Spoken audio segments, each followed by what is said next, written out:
Hi all, welcome back. എന്തെല്ലാം വിശേഷം? എല്ലാവർക്കും സുഖമല്ലേ? അപ്പോൾ ഇന്നത്തെ നമ്മുടെ ഒരു അടിപൊളി ഈവനിങ് സ്നാക്കിൻ്റെ റെസിപ്പിയാണ് കാണിക്കുന്നത്. തുറക്കലപ്പം, മൂടപ്പം, കുടുക്കാപ്പം, ഇങ്ങനെ പല പേരിലും അറിയപ്പെടുന്ന ഒരു അടിപൊളി മുട്ട കൊണ്ട് ചെയ്യാൻ പറ്റുന്ന സ്നാക്കാണ്. അപ്പോൾ നമുക്ക് പെട്ടെന്ന് തന്നെ വീട്ടിലേക്ക് പോയാലോ? വീട്ടിലേക്ക് പോകുന്നതിന് മുന്നേ ആയിട്ട് നിങ്ങൾക്ക് ഈ ചാനൽ ഇഷ്ടപ്പെടുന്നുണ്ട് എന്നുണ്ടെങ്കിൽ പ്ലീസ് ഒന്ന് സബ്സ്ക്രൈബ് ചെയ്ത് സപ്പോർട്ട് ചെയ്യണേ. അപ്പോൾ നമ്മുടെ തുറക്കലപ്പത്തിൻ്റെ മാവ് റെഡിയാക്കാൻ വേണ്ടിയിട്ട് ആദ്യം തന്നെ ഒരു ബൗളിലേക്ക് 250 ml മെഷറിംഗ് കപ്പിൽ 2 കപ്പ് മൈദയാണ് ഇട്ട് കൊടുക്കുന്നത്. പിന്നെ ഇതിലേക്ക് 1 ടീസ്പൂൺ ഇൻസ്റ്റൻറ്റ് ഈസ്റ്റ് ഇട്ട് കൊടുക്കുന്നുണ്ട്. അപ്പോൾ ഇൻസ്റ്റൻറ്റ് ഈസ്റ്റ് ആയതുകൊണ്ട് ഡയറക്റ്റ് പൊടിയിൽ തന്നെ ഇട്ട് കൊടുത്താൽ മതി. പിന്നെ ഇതിലേക്ക് 1 ടേബിൾ സ്പൂൺ പഞ്ചസാര ചേർക്കുന്നുണ്ട്, പാകത്തിനുള്ള ഉപ്പ് ചേർക്കുന്നുണ്ട്, അതുപോലെ ഒരു മുട്ടയും കൂടി പൊട്ടിച്ചൊഴിച്ച് കൊടുക്കുന്നുണ്ട്. ഇനിയിപ്പോൾ ഈ ഒരു മാവ് ഇളം ചൂടുള്ള പാലിലാണ് കേട്ടോ കുഴച്ചെടുക്കേണ്ടത്. അപ്പോൾ ഞാൻ ഇത് 1 കപ്പ് പാലെടുത്ത് വെച്ചിട്ടുണ്ട്. ആദ്യം തന്നെ കൈകൊണ്ട് നന്നായിട്ടൊന്ന് മിക്സാക്കി കൊടുക്കുക. ആ ഒരു നമ്മൾ ഈസ്റ്റും മുട്ടയൊക്കെ എല്ലാ സൈഡിലും പൊടിയിൽ എത്തിക്കിട്ടണം. എന്നിട്ട് ഇതിലേക്ക് കുറച്ചായിട്ട് പാലൊഴിച്ചിട്ട് വേണം കേട്ടോ മാവ് നല്ല സോഫ്റ്റായിട്ടൊന്ന് കുഴച്ചെടുക്കാൻ വേണ്ടിയിട്ട്. അങ്ങനെ ഇതാ നമ്മുടെ മാവ് കണ്ടില്ല, അത്യാവശ്യം നല്ല സോഫ്റ്റായിട്ട് കുഴച്ചെടുക്കുന്നത്. അപ്പം മാവ് കുഴച്ചെടുക്കുന്ന സമയത്ത് ലാസ്റ്റ് കുഴഞ്ഞ് വന്നു കഴിഞ്ഞാൽ 1 ടേബിൾ സ്പൂൺ ഓയിലും കൂടി ഒഴിച്ചിട്ടാണ് കുഴച്ചെടുത്തിട്ടുണ്ടായത്, മാവ് ഡ്രൈ ആവാതിരിക്കാൻ വേണ്ടിയിട്ട്. എന്നിട്ട് ഇതുപോലെ ഒരു റാപ്പോ അല്ലെങ്കിൽ ടൈറ്റായിട്ടുള്ള അടപ്പോ എന്തെങ്കിലും വെച്ചിട്ടൊന്ന് കവർ ചെയ്ത് കൊടുക്കുക കേട്ടോ. ചുരുങ്ങിയത് ഒരു 3 മണിക്കൂറിൻ്റെ മേലെ എന്തായാലും പൊങ്ങാൻ വേണ്ടി വേണം, നന്നായിട്ട് പൊങ്ങാൻ വേണ്ടിയിട്ട്. പിന്നെ ഓരോ ക്ലൈമറ്റിനനുസരിച്ചിട്ട് അതിലും കൂടുതൽ സമയം എടുക്കും കേട്ടോ.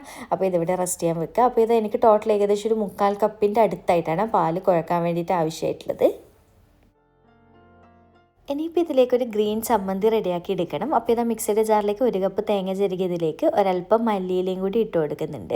അതുപോലെ തന്നെ 1 തണ്ട് കറിവേപ്പിലയും, പാകത്തിനുള്ള ഉപ്പും, ഒരു കുഞ്ഞു പീസ് അളവിൽ ഇഞ്ചിയും, എരിവിന് ആവശ്യമായിട്ടുള്ള പച്ചമുളകും, പിന്നെ പുളിക്ക് ആവശ്യമായിട്ടുള്ള ചെറുനാരങ്ങ നീരും കൂടി ചേർത്തിട്ട് എല്ലാം കൂടി നന്നായിട്ടൊന്ന് ക്രഷ് ചെയ്തെടുക്കുക. ഒരുപാട് അങ്ങനെ അരയൊന്നും വേണ്ട കേട്ടോ, ചമ്മന്തിയാണ് റെഡിയാക്കി എടുക്കുന്നത്.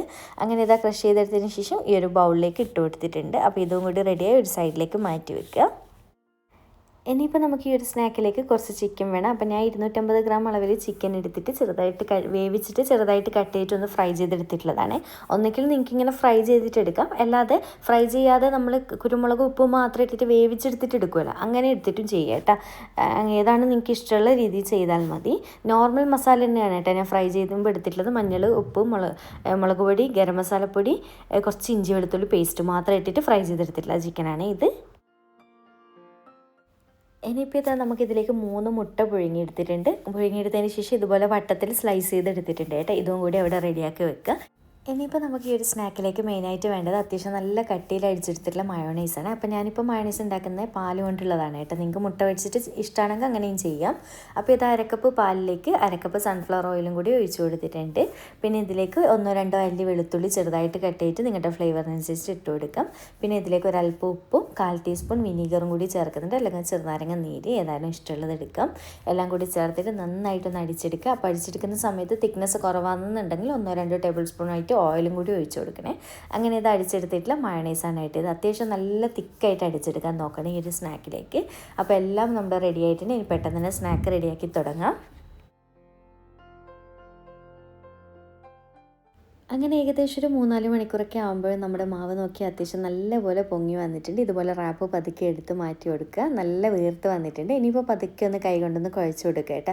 ഒരുപാട് ബലം കൊടുക്കാതെ ചെറുതായിട്ടൊന്ന് മിക്സാക്കി കൊടുക്കുക കുഴച്ചിട്ട്. അതിൽ നിന്നൊരു കുഞ്ഞു ബോൾ, നമ്മൾ പൂരിക്കൊക്കെ എടുക്കുന്ന പോലെ നല്ല സൈസ് കുറഞ്ഞൊരു ബോൾ എടുത്തിട്ട് ഇതുപോലെ ഒന്ന് പരത്തി കൊടുക്കുക കേട്ടോ. ചെറിയൊരു വട്ടത്തിൽ പരത്തിയെടുത്താൽ മതി. പരത്തിയെടുക്കുമ്പോൾ പ്രത്യേകം ശ്രദ്ധിക്കുക, നമ്മൾ പൂരിയൊന്നും പരത്തുന്ന പോലെ ഒരുപാട് നേരിയതാക്കി പരത്തരുത്. കുറച്ച് കട്ടിയിൽ വേണം കേട്ടോ പരത്തിയെടുക്കാൻ വേണ്ടി, എങ്കിലും നമ്മുടെ തുറക്കലപ്പം നല്ല സ്പോഞ്ചി ആയിട്ട് ഇരിക്കുകയുള്ളൂ. അങ്ങനെ ഇതാ ഈ ഒരു രീതിയിൽ അത്യാവശ്യം കട്ടിയിലൊന്ന് പരത്തിയെടുത്തിട്ടുണ്ട്. ഇനിയിപ്പോൾ നമുക്കിതിലേക്ക് ഫില്ലിങ് വെച്ച് കൊടുക്കാം. ആദ്യം തന്നെ ഇതുപോലെ ചിക്കൻ ഫ്രൈ ചെയ്തത് കുറച്ച് ഇതുപോലെ വെച്ച് കൊടുക്കുന്നുണ്ട്. നിങ്ങളുടെ ഇഷ്ടത്തിനനുസരിച്ച്, നിങ്ങളുടെ അപ്പത്തിൻ്റെ വലുപ്പത്തിനനുസരിച്ച് വെച്ച് കൊടുക്കുക കേട്ടോ. പിന്നെ ഇതിലേക്ക് ഇതാ കുറച്ച് മയോണൈസ് ഇതുപോലെ 1 സ്പൂൺ അങ്ങനെ വെച്ച് കൊടുക്കുന്നുണ്ട്. നല്ല തിക്കായിട്ട് മയോണൈസ് വേണമെന്ന് പറയുന്നത് നമ്മൾ ഇതിൽ വെക്കുന്ന സമയത്ത്, എണ്ണയിൽ ഫ്രൈ ചെയ്യുന്ന സമയത്ത് ലീക്കായി പോകാതിരിക്കാൻ വേണ്ടിയിട്ടാണ് തിക്കായിട്ട് ചെയ്തെടുക്കണം എന്ന് പറയുന്നത്. അങ്ങനെ ഇതാ പിന്നെ ഇതിലേക്ക് കുറച്ച് ചമ്മന്തിയും കൂടി വെച്ച് കൊടുക്കുക. എല്ലാം ഓരോ സ്പൂണ് കുറച്ച് മതി കേട്ടോ. പിന്നെ ഇതിലേക്ക് നമ്മളൊരു മുട്ട കട്ട് ചെയ്ത് വെച്ചില്ല, അതിൽ നിന്ന് ഒരു സ്ലൈസ് എടുത്തിട്ട് ഇങ്ങനെ വെച്ച് കൊടുക്കാം. എന്നിട്ട് നമ്മൾ ആദ്യം പരത്തിയ ഷീറ്റിൻ്റെ അതേ വലുപ്പത്തിൽ വേറൊരു ഷീറ്റും കൂടി പരത്തിയെടുത്തിട്ട് ഇതുപോലെ കവർ ചെയ്തിട്ട് നല്ലപോലെ ഒന്ന് പ്രസ് ചെയ്ത് ഒട്ടിച്ചു കൊടുക്കുക കേട്ടോ സൈഡൊക്കെ. എന്നിട്ട് ഇതുപോലെ ഒരു കുക്കി കട്ടർ എന്തെങ്കിലും ഉണ്ടെന്നുണ്ടെങ്കിൽ ജസ്റ്റ് ഒന്ന് റൗണ്ടിൽ ഷേപ്പ് കട്ട് ചെയ്തിട്ട് എടുത്തു കഴിഞ്ഞാൽ നല്ല ഭംഗി ഉണ്ടാവും കേട്ടോ, കാണാൻ വേണ്ടി എല്ലാ സ്നാക്കും ഒരുപോലെ ആയിട്ട്. ഇനി ഈ ബാക്കി വരുന്ന പോർഷൻ ഇല്ല, അത് വീണ്ടും നമുക്ക് പരത്തിയെടുക്കുക കേട്ടോ ലാസ്റ്റ്, അതവിടെ മാറ്റി വെക്കാം. അങ്ങനെ ഇതാ നമ്മുടെ അടിപൊളി തുറക്കലപ്പം റെഡി ആയിട്ടുണ്ട്. സൈഡ് ഒന്ന് ജസ്റ്റ് ഒന്ന് പ്രസ് ചെയ്ത് കൊടുക്കുക കേട്ടോ, കാരണം ഫില്ലിംഗ് ഒന്ന് എണ്ണയിലിടുന്ന സമയത്ത് പുറത്തുനിന്നേ പോവാതിരിക്കാൻ വേണ്ടിയിട്ട്. അപ്പോൾ ഇതാ ഇത്രയേ ഉള്ളൂ, തുറക്കലപ്പം റെഡി ആയിട്ടുണ്ട്. ഇനി ഇതാ ചൂടാക്കി എടുക്കുന്ന എണ്ണയിലേക്ക് ഡയറക്റ്റ് ഇട്ട് കൊടുക്കുക. എന്നിട്ട് ഫ്ലെയിം കുറച്ച് വെച്ചിട്ട് ഫ്രൈ ചെയ്തെടുക്കുക, കാരണം മാവ് വേവാനുണ്ട് കേട്ടോ, കാരണം അത്യാവശ്യം തിക്കായിട്ട് നമ്മൾ പരത്തി എടുത്തിട്ടുള്ളത്, അപ്പോൾ നല്ലപോലെ വേവാനുണ്ട്. അപ്പോൾ ഇതാ തിരിച്ചും മറിച്ചൊക്കെ ഇട്ടിട്ട് നല്ലൊരു ഗോൾഡൻ ബ്രൗൺ കളറാകുന്ന സമയത്ത് എണ്ണയിൽ നിന്ന് കോരിയെടുത്താൽ മതിയേ. അപ്പോൾ ഇത്രയേ ഉള്ളൂ, ബാക്കിയുള്ളത് മൊത്തത്തിൽ ചെയ്തെടുക്കുക ഇങ്ങനെ.